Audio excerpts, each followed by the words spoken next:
Olá, meus queridos, como vão vocês? O homem vai vir pro Brasil. É lógico que não é o tema do vídeo de hoje, mas tá todo mundo muito feliz e eu não tinha como não deixar de comentar com vocês, né? Nós teremos shows no Mineirão, não. Nós teremos show na Arena do Atlético Mineiro, né? Aqui perto, aqui em Belo Horizonte, né? Teremos show também no Maracanã.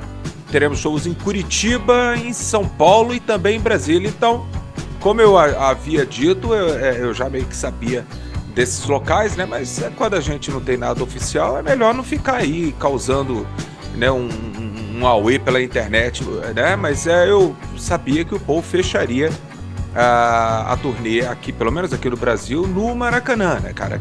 O homem quer voltar no Maracanã, porque em 1990 ele lotou o Maracanã 2 vezes, né? Bateu um recorde de público e tal. E ele tem um carinho muito grande por esse estádio que é o Maracana Stadium, né? Que ele não sabe falar Maracanã, é muito difícil, né, para as pessoas, para os ingleses, americanos, canadenses, australianos, colocar a sílaba tônica no final, né? Maracanã, eles falam Maracana. The Maracana Stadium. First time I came to Brazil, I played at the Maracana. Brasil! Brasil!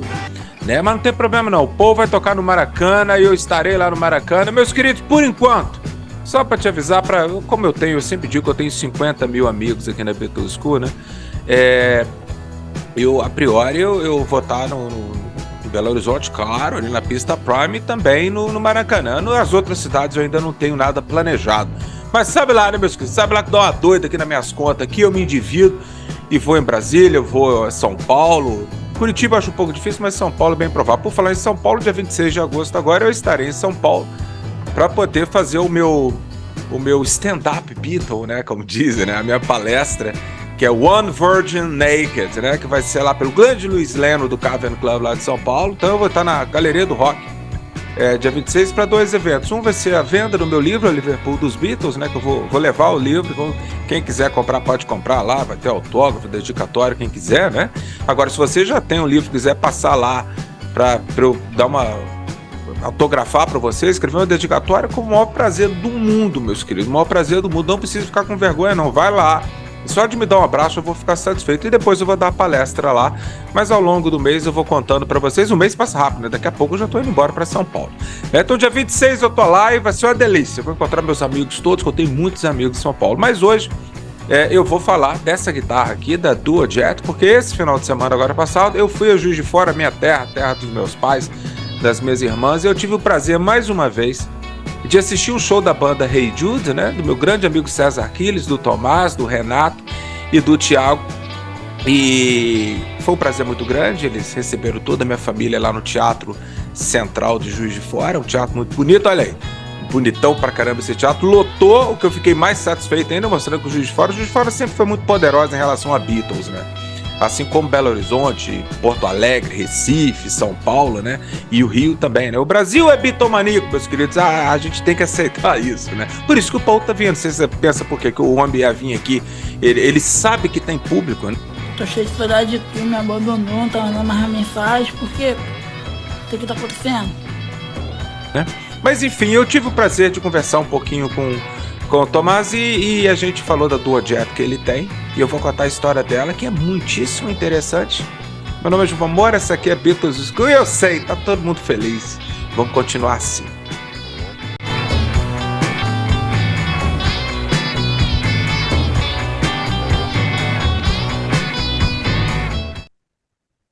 Então, meus queridos, o que foi que aconteceu? Que eu cheguei lá no sábado, né? E foi um barato, porque os meninos sempre me recebem muito bem. Olha aí, logo quando eu cheguei, eu fui dar um abraço no Renato, né?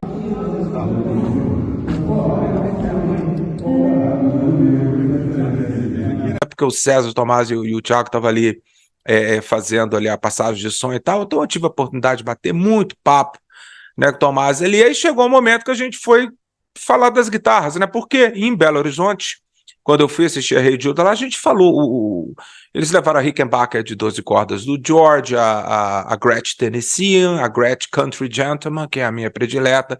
Nós também vimos a Lucy, né, que é a guitarra de Revolution, e também a Epiphone Cassino, tanto do George quanto do John, que o Thiago também tem, a Rickenbacker do John. O César Aquiles mostrou o seu Hofner, né, e também o seu Rickenbacker. Então a gente viu tudo, a Jumbo lá, né, do John Lennon, que o George também tinha, né? Então eu vi tudo, mas ficou faltando duas guitarras. Uma era a Duo Jet do George Harrison e a outra era a Rocky, mas a Rocky eu vou fazer em outro episódio, mas a gente fez, né? Eu vou falar hoje apenas dessa guitarra. Meus queridos, a história dessa guitarra ela é muitíssimo interessante, porque a primeira guitarra elétrica que o George comprou mesmo foi um Hofner chamado Club Forte, e o John Lennon também comprou uma logo depois, né? Então, mas o George ele comprou aquela guitarra e para ir para Hamburgo ele decidiu comprar uma outra guitarra porque ele queria mesmo uma Fender Stratocaster, mas não tinha dinheiro para isso. Era muito caro, né? E tinha uma que o George estava de olho, ele e o John estavam de olho, mas aí o George chegou a pedir um dinheiro emprestado para poder comprar. Era uma Strat branca, né, que estava à venda ali em Liverpool, bem cara, mas o George tinha grana, e o John ia ajudar o George a comprar essa guitarra. Mas aí o Rory, do Rory Storm and the Hurricanes, a banda do Ringo, eles decidiram juntar o dinheiro e comprar essa guitarra para o guitarrista, o Ty, era o guitarrista do Rory Storm and the Hurricanes. E aí, cara, que fez com que o John pegasse um ódio pela banda do Rory Storm, assim, né, que ele queria muito que o George comprasse essa guitarra. Mas, enfim, o George acabou comprando, né, a Futurama, né, e tal, e ele foi para Hamburgo com a Futurama lá, mas ele sempre quis ter uma Gretsch, porque ele viu lá Eddie Cochran na capa dos álbuns lá com uma Gretsch. Então o George ficou até que um dia em Liverpool, o George viu uma propaganda num jornal lá de Liverpool de um cara que estava anunciando uma Gretsch Duo Jet, né, e tal. Então o George foi atrás do cara. O George ele tinha guardado mais ou menos umas 75 libras que ele guardou, e não no banco, né, em casa, né, para poder, a próxima oportunidade de comprar uma guitarra bacana, ele compraria, porque o George, ao contrário dos outros Beatles, o George não se desfazia dos seus instrumentos, não. Né? Então o George, por exemplo, a Club Forte e a Futurama ficaram com ele por muitos e muitos anos, né? E essa Gretsch também. Então ele vai na casa desse cara, era um marinheiro, o nome dele era Evan Hayward. Evan Hayward. Ele era um marinheiro por quê? Porque ele trabalhava num navio que ia de Liverpool para Nova York, de Nova York para Liverpool, né? E como vocês sabem, Liverpool, porto gigantesco e tal. Então ele trabalhava num navio que pegava suprimentos lá nos Estados Unidos e trazia de volta. Então levava da Inglaterra para os Estados Unidos e trazia outras coisas. Então ele chegou até a tocar no Cavern com essa guitarra. Então lá nos Estados Unidos ele compra essa guitarra, essa Gretsch Duo Jet, né? E ele fazia parte de uma banda e tal. Só que aí o que aconteceu? Ele se casou. E ao se casar, ele ficava falando de Nova York com a esposa dele o tempo todo e tal. E a esposa dele falou assim: sabe o que eu queria depois que a gente casasse? Que você me levasse lá. Então ele falou assim: bom, eu vou precisar vender a guitarra, eu vou botar ela no pau por 100 libras, né? Então ele anunciou ela por 100 libras, por quê? Para poder pagar a viagem, para poder ir para Nova York, né? Então aí ele ficou surpreso que um dia bateu na porta da casa dele um rapaz, né, de 17 para 18 anos ali em 1961. Né, no primeiro semestre de 1961. Então o George fez um recibo lá junto com ele lá e uma notinha a lápis, né, de que o George só tinha 75, ele tinha que pagar mais 25, né? E ele falou: eu sei disso porque eu ainda tenho um documento, e o George Harrison nunca pagou essas 25 libras que faltavam, né? O George compra a Duo Jet e vai embora para Hamburgo e demorou para voltar, e quando voltou também ficou na dele, né? Então, o que acontece? Ele pegou essas 75 libras e foi para Nova York com a esposa dele e tal, e logo ele falou que queimou esse dinheiro rapidinho, mas ele falou que não se arrepende disso não, porque entrou para a história dos Beatles, né? Ao George adquirir essa guitarra, aí tem uma grande discussão, né? Foi o George que pintou ela ou não? Vocês vão ver no vídeo que eu vou mostrar daqui a pouquinho com o Thomas, lá em Juiz de Fora, no Teatro Central, onde que ele mostra que atrás dessa guitarra, a minha aqui, essa daqui é da Beatles Rock Band, assim como essas duas aqui, né, do videogame, né? Ela, a parte de trás dela, ela é um vermelho, né? Avermelhado, uma cor de madeira mais avermelhada, né? Então entende-se que a parte da frente aqui, ela foi pintada. Se foi pelo dono original, que comprou ela em 1957, a gente não sabe. O Danny Harrison deu uma entrevista, o qual ele fala que Quando foram fazer um estudo dessa guitarra para poder fazer réplicas para que as bandas pudessem comprar, né, as bandas tributo, bandas cover, fossem comprar essa guitarra, ou alguém quisesse comprar a Gretsch Dual Jet, ele fez um estudo porque ele olhou, olha que coisa interessante, eu não sabia disso, ele foi procurar com o Sean Lennon a primeira guitarra do John, que é a que a gente chama de Hamburgo, né, a qual foi pintada de preto, é aquela que ela aparece no Ed Sullivan, né, e eles têm assim na cabeça deles, eu acredito que eles possam estar errados, mas eles acreditam que o mesmo spray que pintou a Dual Jet de preto, a frente da Dual Jet de preto, foi a mesma que pintou a do John. Eu não acredito porque, meus queridos, os filhos dos Beatles não são tão bitomaníacos como nós, eles podem até ser donos dos objetos, das guitarras, das roupas, né, mas há um fator histórico aqui, né, o John só viria a pintar a Rickenbacker depois até, se eu não me engano, das gravações de From Me to You, né? Dali para frente o John pintou. E o George pintou essa guitarra. Então as primeiras fotos dessa guitarra com o George, me desculpe, Danny Harrison, mas a guitarra já estava pintada de preto, né? Todas as fotos que a Dual Jet aparece já estão pintadas de preto, né? Mas enfim, o George usou essa guitarra muito tempo no Carvin e, segundo ele mesmo, ele falou assim, em muitas gravações, né? Quais gravações foram essas? Meus queridos, a Futurama ele usou nas gravações com o Tony Sheridan lá atrás, né, cara? Em 61, muita gente discute se foi a Dual Jet ou foi a Futurama.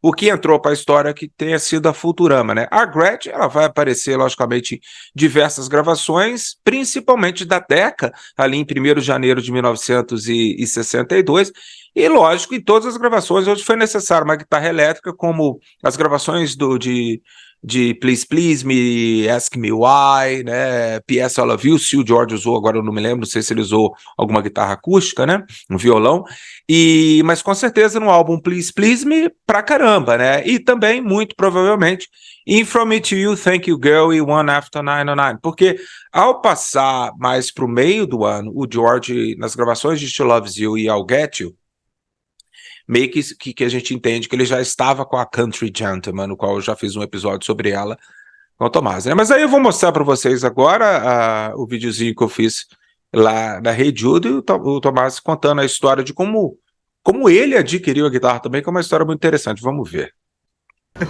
Foi. Olha aqui, meus queridos, o que foi que aconteceu? Hoje nós estamos em Juiz de Fora. Para de falar aí. Pode falar. Nós estamos em Juiz de Fora, minha terra, junto com a Hey Jude. Eu tô aqui com o Tomás e o Tomás trouxe finalmente meu presente, né, cara. Porra, que emoção. Só não tem o laço lá que eu prometi, mas tá. Boa. Aí, ó. Tá. Show. Hoje você leva. Hoje ele vai levar. Cara, é emocionante segurar essa guitarra, porque a história dela é muito bacana, né, cara? Sim. A história dela. Conta pra gente, voltou Do marinheiro, né? Marinheiro. Comprou a guitarra originalmente em Nova York, aí ele viajou para Liverpool, tava com a guitarra lá, e decidiu vender a guitarra. O George viu o anúncio no jornal, ele até, não lembro até o preço, o George falou, preciso comprar essa guitarra, mas ele não 100 tinha... libras, não? 100 libras, não coisa algo assim, né? Ele só tinha 75 libras. Exato. Aí e morrendo de medo de ser roubado, exatamente. Né? Ele foi lá, ofereceu as 75 libras, o marinheiro lá aceitou e até colocou numa nota lá, né? Ele continua me devendo os 25 libras lá, que até tá devendo até hoje. Ele é linda demais, É linda demais. É a primeira Gretsch que o George teve, né? Ela todo o Please Please Me foi gravado nela, né? Algumas músicas do Please Please Me, Só Stand There, Twist and Shout. Não, sim, que usou guitarra, né, cara? Usou guitarra. Mas ele usou o teste da Decca que eles fizeram lá. Ele usa mesmo, cara. Essa guitarra. 1º de janeiro de 62 ele já Exatamente, tinha. É essa guitarra que ele tinha. E muita foto do Cabra, né? Que Sim, vai estar mostrando lá na tela agora. Exatamente, aquela filmagem deles tocando Some Other Guy. Sim. Essa guitarra que eu olhava na época que eu não conhecia muita coisa, eu olhava, ele tá com uma Les Paul. Sim. Aí depois que eu fui descobrir que era uma Gretsch também, eu não sei qual motivo, mas essa guitarra é especial pra mim, ela tem alguma coisa assim que, sabe... Ela é maravilhosa, ela é maravilhosa, sabe? Eu me lembro que alguns anos depois ele deu ela pro Klaus, né? Pro Klaus Fullman, e depois pediu de volta o Sem Vergonha, e aí o Klaus entregou ela meio quebrada, meio ferrada, né? Ela veio com os captadores, tava sem captador e tal, até o George levou no luthier pra fazer uma manutenção e colocou captadores originais de volta nela. Aí você vê, originalmente toda a Dual Jet é assim, ela é natural atrás, só a do George que ela é toda pintada de preta. Dizem que foi ele que pintou. Eu não acredito, porque eu nunca vi uma foto da Dual Jet do George sem que ela fosse preta atrás. As primeiras fotos ele já estava com ela preta. Assim, então acho improvável que ele comprou a guitarra e já levou para pintar, Sim. né? Então, sei lá, vai saber. E ela tá na capa do Cloud9. Do né? Cloud9, exatamente. Sorriso, exatamente. Exatamente. Sorrisão dele. Ele chega a usar ela no Cloud9? Não parece que não. Diz que ele acho usou que a- não. diz que ele usou a... Tá aqui atrás. A Rickenbacker. A Rickenbacker ele usou Fish on the Sand, né? Fish on the Sand, Exatamente. É que ele, na época ele estava predominantemente usando o Fender, né? Strato e tal. Pode até ser que ele tenha usado em alguma música ou foi só para tirar foto mesmo, né? Ô, Thiago, o Santana tá parado no calçadão ali. Ali, olha, ó. Já pode colocar lá.